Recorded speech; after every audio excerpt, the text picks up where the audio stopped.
Wow. Oh, wow, Adam. Adam. Oh my gosh. This is good. This is so good. This is great analysis. Oh my gosh. Hold up. Pull it back a little bit. I'm not gonna do the whole thing, but I just want to clip a segment of this because it's so good. I haven't watched the whole thing yet either. Gotta let this truck go by. Somebody just got towed. Sad for you. Instead, this has kind of been used as a means of comparing all music from all people across the globe to the stylistic practice of a select few musicians. These guys Right. versus, say, I don't know, these guys. Right. So, can you spot the difference between the tonal composers on the left and the tonal composers on the right? That's right. The ones on the left are American. The ones on the right are German. And they clearly wrote the better music, which is why we study them. They clearly have the superior music. They clearly have a superior culture. They are individuals of genius who rise above the degenerate masses and their degenerate music. They are Part 1. The white racial frame of music theory. God, even that was so good, dude. That was so good, and it's so fucking true, and it explains so much to me about my own family too. Because my parents are musicians. They studied music, and specifically, they studied classical music, or as he put it, 18th century European music, really. But my parents are classical musicians, and so I was raised going to concerts in churches mostly. It was they didn't listen to popular music for the most part. Like my mom did a little bit on road trips. We'd listen to the Carpenters and Anne Murray and Mac Davis and Captain and Tennille, stuff like that. But for the most part, my parents only ever went to classical, participated in or attended classical concerts.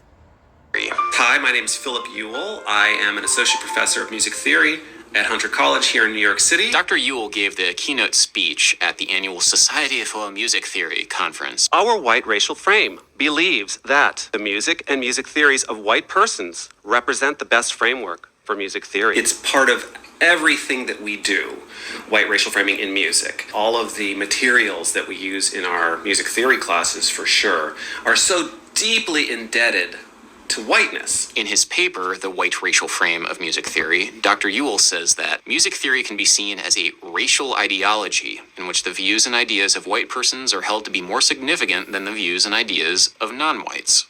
Which is, I'm sure, why the Germans rose up, right? Beethoven, Mozart, Bach, all the Germans we're superior. Hey, they had some good tunes, but you know what? I'm sure there was tons of other music all over the world that was pretty good as well. But yeah, that's the only music we study is the European-centered classical music. Like, not going back and studying tribal African music or what was happening in Asia. I mean, obviously, there's a lot of Asian music that is completely overlooked, and they also are so there's so many Asian people that are so dedicated to studying music that that they also study this white-centered music. But this is really interesting. This is a very interesting segment. Ooh, okay. Racial ideology. That sounds like some critical race theory jargon. Oh, and no. as we've learned recently, that is un-American. So I don't want to talk about that too much on this channel, lest we be accused of un-American activities. So to try and figure out why American music theory is not built around these American composers, we're going to focus on just the music. And we already kind of have done that. We saw how music theory in popular culture can simply just mean the harmonic style of 18th century European musicians. And there are some musical elements which are unique to that style that are not shared in other styles, which are oddly prioritized. One thing Okay, I'm gonna I will drop the link to this video.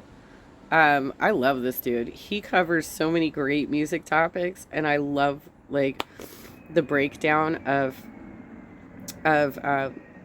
well, I don't want to call it music theory at this point, because like when he's referring to music theory, he's talking about 18th century European composers, mostly German, right? But when I consider Adam Neely a person who goes over music theory, it's the way he's breaking down all kinds of music, and talking about like the specific key choices, the modulations, the emotions created behind it, and just the technicality of it all. And so that's why I love his channel so much. I don't even play anymore. I used to play cello, but I think his channel is so awesome. So I will drop the link to this video, and y'all can check it out.